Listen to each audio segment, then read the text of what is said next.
right, so welcome to this episode of Shop Talk. Today we're going to jump into compounds. We're going to break it down, kind of give you an idea of what you should be running.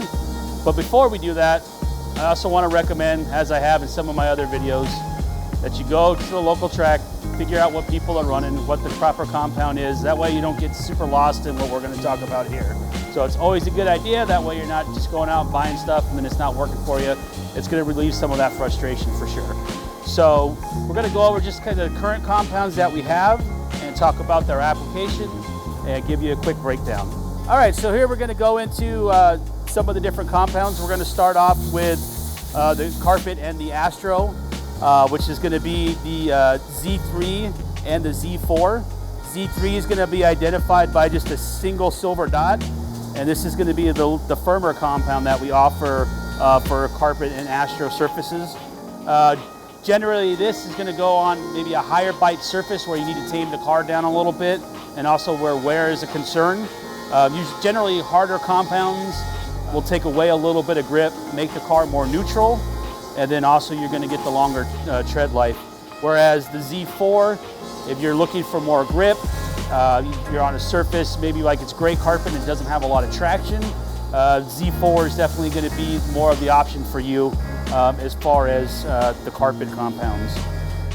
One of our most widely used compounds is M3. M3 is going to be identified by a single green dot, and M3 works on a variety of surfaces, obviously wet track, loamy track, basically most of the tracks here in Southern California and across the Midwest and the East Coast. Everybody's familiar with the M3 compound. It's our soft compound for off-road, basic track conditions. You need normal grip, and you have the option, of course, of going with an M4 if you're faced in cold climates, cold conditions, slippery track. M4 is going to be softer. M4 is identified by just one blue dot, and M4 is going to be the softest compound that we offer right now as far as the off-road tires. You might be at an indoor track like an arena or something like that. The track's breaking in, it doesn't have the initial grip that it should, so M4 is going to be an option at that point. Again, M4 being softer is going to wear a little bit faster. Moving on, we have what we're developing now and have released, which is the S3 compound.